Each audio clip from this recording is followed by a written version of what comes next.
السلام علیکم dear student, یہ اسلامیات کا دوسرا اور تیسرا ورژن ہے۔ اس کے پہلے ورژن پہ میں آلریڈی ویڈیو بنا چکی ہوں، تو جن بچوں کا اسلامیات کا پیپر ہے وہ یہ دو ورژن بھی یاد کر لے، تو انشاءاللہ یہ تین ورژن کر لینے سے آپ کا پورا پیپر جو ہے انشاءاللہ وہ ضرور کور ہو جائے گا۔ تو چلیے ہم اس کو سٹارٹ کرتے ہیں، لیکن اس سے پہلے میری آپ سے ریکویسٹ ہے کہ اگر آپ میرے چینل پہ نئے ہیں تو چینل کو ضرور سبسکرائب کر دیا کریں، اور ویڈیو کو لائک کریں گے تو آئندہ آپ کے لیے مزید اچھی ویڈیوز بنا پاؤں گی۔ تو چلیے سٹارٹ کرتے ہیں۔ پہلا MCQs ہے، اللہ تعالیٰ کے فرمان یا ایھا الناس اتقوا ربکم الذی خلقکم من النفس واحدۃ سے ہمیں کیا سبق ملتا ہے؟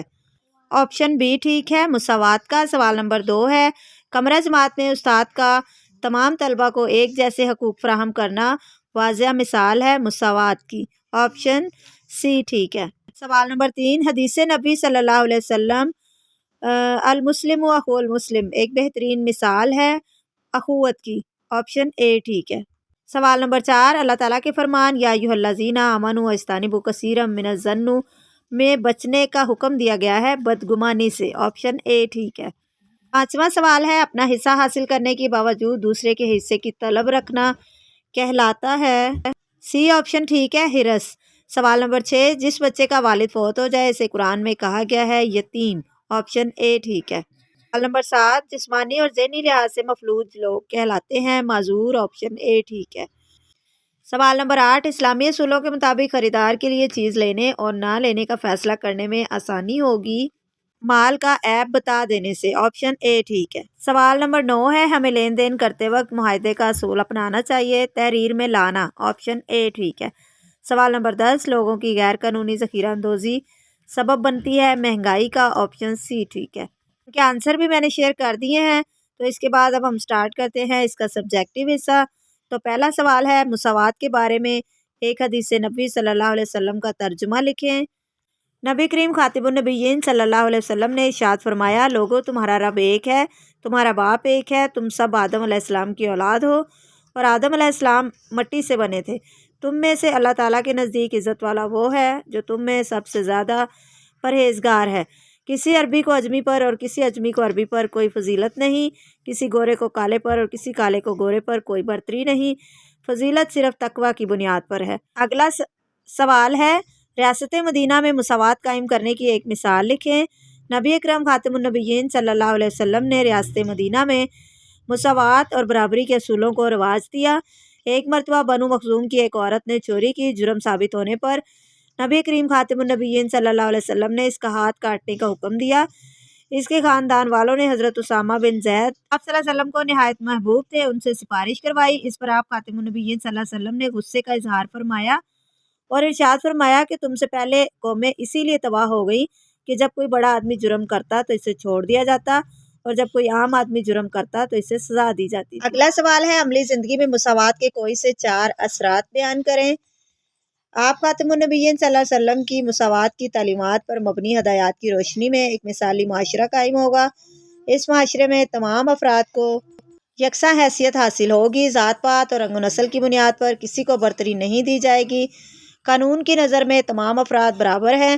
اس سے معاشرے کے تمام افراد کو ان کے حقوق حاصل ہوں گے، مساوات اور برابری ملے گی، اور اس کے نتیجے میں معاشرے سے بے چینی ختم ہوگی۔ اگلا سوال ہے، مرض بڑھ جانے کی صورت میں مریض کو کیا کرنا چاہیے؟ مریض کو چاہیے کہ اگر مرض شدت اختیار کر جائے تو صبر سے کام لے، اپنی زبان سے کوئی ایسی بات نہ نکالے جس سے نہ شکری کا اظہار ہوتا ہو اور نہ ہی شدت مرض کی وجہ سے موت کی تمنا کرے، کیونکہ آپ خاتم النبیین صلی اللہ علیہ وسلم نے اس سے منع فرمایا ہے کہ موت کی تمنا کی جائے، بلکہ اس طرح کے الفاظ کہہ سکتا ہے کہ اے میرے رب، جب تک میرے لیے زندگی بہتر ہے مجھے زندگی عطا فرما، اور جب موت بہتر ہو تو موت عطا فرما۔ اس سے اگلا سوال ہے، معذوروں کے کوئی سے 3 حقوق لکھیں۔ معذوروں سے ہمدردی کا برتاؤ کرے، ان کے لیے ہر طرح کی آسائش کا انتظام کرے۔ اگر کوئی شخص بیماری یا حادثے کی وجہ سے معذوری کا شکار ہو گیا ہو تو اس سے عیادت کر لے۔ اگلا سوال ہے، قرآن و حدیث کی روشنی میں یتیموں کے حقوق پر نوٹ لکھیں۔ یتیم اس بچے کو کہتے ہیں جس کا والد بچپن میں فوت ہو جائے۔ اسلام نے جہاں تمام لوگوں کے حقوق مقرر کیے ہیں، وہاں یتیم کو بھی آسرا اور بے یار و مددگار نہیں چھوڑا، یتیموں کو عام بچوں کی بنسبت زیادہ مشکل حالات کا سامنا کرنا پڑتا ہے، یہ اس لیے کہ ان کے ساتھ شفقت سے پیش آنا چاہیے۔ ان کی کفالت، پرورش، تعلیم و تربیت اور ان کی جائیداد کی حفاظت کے لیے اسلام کے احکام واضح ہیں۔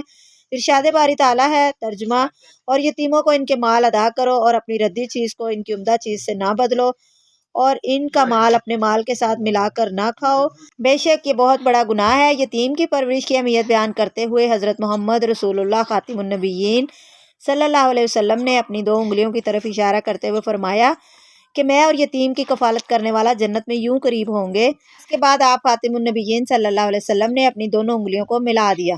یتیم کے ساتھ اچھا سلوک کرنا اسلامی معاشرے کی اولین ترجیحات میں شامل ہے۔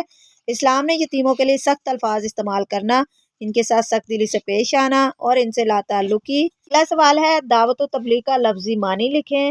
دعوت کے لفظی معنی ہے بلانا اور تبلیغ کے لفظی معنی ہے پہنچانا۔ اگلا سوال ہے، وَمَا أَرْسَلْنَاكَ إِلَّا كَافَّةً لِلنَّاسِ کا اردو ترجمہ اور تشریح لکھیں۔ ترجمہ: اور ہم نے آپ خاتم النبیین صلی اللہ علیہ وسلم کو تمام لوگوں کے لیے بھیجا ہے، اور تشریح میں آپ خاتم النبیین صلی اللہ علیہ وسلم کی عالمگیریت تحریر کرے گا۔ حضرت محمد خاتم النبیین صلی اللہ علیہ وسلم نے جن بادشاہوں کو خطوط لکھے ان میں سے 6 کے نام لکھیں۔ خاتم النبیین صلی اللہ علیہ وسلم نے اپنے تبلیغی خطوط نجاشی شاہ حبشہ، مقوقیس شاہ مصر، کسریٰ شاہ ایران، قیصر شاہ روم، منظر بحرین، ہودہ شاہ بحرین، حارث بن ابی شمر شاہ دمشق اور حیفر شاہ عمان کو بھیجے۔ چلیں اب ہم اگلا ورژن سٹارٹ کرتے ہیں۔ ویڈیو یقیناً آپ نے ابھی تک لائک کر دی ہوگی، اگر نہیں کی تو کائنڈلی ابھی کر دیں۔ تو سوال نمبر 1 ہے، معاشرے سے بے چینی کا خاتمہ کرنے کے لیے ہمیں لوگوں کو تعلیم دینی چاہیے مساوات کی۔ سوال نمبر 2 ہے، ریاست کے حکمرانوں کو چاہیے کہ وہ معاشرتی مساوات پر عمل درآمد کرتے ہوئے قانون کی عملداری کو یقینی بنائے تمام لوگوں پر۔ آپشن بی ٹھیک ہے۔ سوال نمبر 3، اللہ تعالیٰ کے فرمان وَاعْتَصِمُوا بِحَبْلِ اللَّهِ جَمِيعًا وَلَا تَفَرَّقُوا بچنے کی تاکید کی گئی ہے فرقہ واریت سے۔ آپشن سی ٹھیک ہے۔ سوال نمبر 4، معاشرتی بگاڑ کا لامتناہی سلسلہ شروع ہوتا ہے بدگمانی سے۔ آپشن اے ٹھیک ہے۔ سوال نمبر 5 ہے، حرص سبب بنتا ہے گناہ کا۔ آپشن بی ٹھیک ہے۔ سوال نمبر 6، اللہ تعالیٰ کے بندوں پر حقوق کہلاتے ہیں حقوق اللہ۔ سوال نمبر 7، وہ وجہ جس کی بنا پر عبادت میں رخصت دی گئی ہے بیماری۔ آپشن اے ٹھیک ہے۔ سوال نمبر 8، جسمانی لحاظ سے مفلوج لوگ کہلاتے ہیں معذور۔ سوال نمبر 9، ہم لین دین کے معاملات میں تنازعات سے بچ سکتے ہیں تحریر کر کے۔ سوال نمبر 10 ہے، سورہ الجمعہ میں اللہ تعالیٰ کا فضل قرار دیا گیا ہے کسب حلال کو۔ آپشن سی ٹھیک ہے۔ اب ہم اس کا سبجیکٹیو حصہ سٹارٹ کرتے ہیں۔ اس کی بھی میں نے شیئر کر دی ہے۔ چلیں اس کا سبجیکٹیو حصہ شروع کرتے ہیں۔ قناعت کا مفہوم بیان کریں۔ زیادہ مال حاصل کرنے کی حرص نہ کرنا اور اللہ تعالیٰ کے دیے ہوئے مال پر راضی ہو جانا قناعت کہلاتا ہے۔ قناعت کی اہمیت پر ایک فرمان نبی خاتم النبیین صلی اللہ علیہ وسلم لکھیے۔ فلاح پا گیا وہ انسان جو اسلام لایا اور اسے مناسب رزق دیا گیا، اور جو کچھ اللہ تعالیٰ نے اسے دیا اسی پر قناعت کر لی۔ آپ خاتم النبیین صلی اللہ علیہ وسلم کی زندگی سے ہمیں قناعت کے متعلق کیا سبق ملتا ہے؟ خاتم النبیین صلی اللہ علیہ وسلم نہ صرف خود قناعت پسند تھے بلکہ آپ نے اپنے گھر والوں کی بھی ایسی تربیت کی کہ وہ بھی قناعت پسند بن گئے۔ آپ کے پاس جو مال آتا آپ اسے صدقہ کر دیتے۔ اس سے ہمیں سبق ملتا ہے کہ ہم حرص لالچ ترک کر کے قناعت پسند بنیں۔ اگلا سوال ہے، خشیت الہی سے کیا مراد ہے؟ خشیت ڈر اور خوف کو کہتے ہیں۔ خشیت الہی سے مراد اللہ تعالیٰ کا خوف ہے، ہر اس کام سے خود کو باز رکھنا جو اللہ کی ناپسندگی کا سبب بنے خشیت الہی کہلاتا ہے۔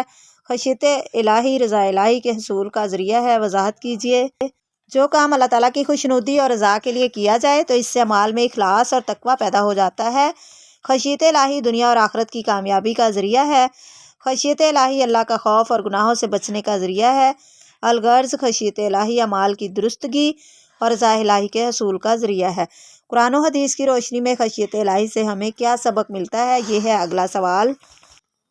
اللہ تعالیٰ نے قرآن مجید میں خشیت الہی کے بارے میں فرمایا اور وہ اپنے رب سے ڈرتے ہیں اور برے حساب کا خوف رکھتے ہیں۔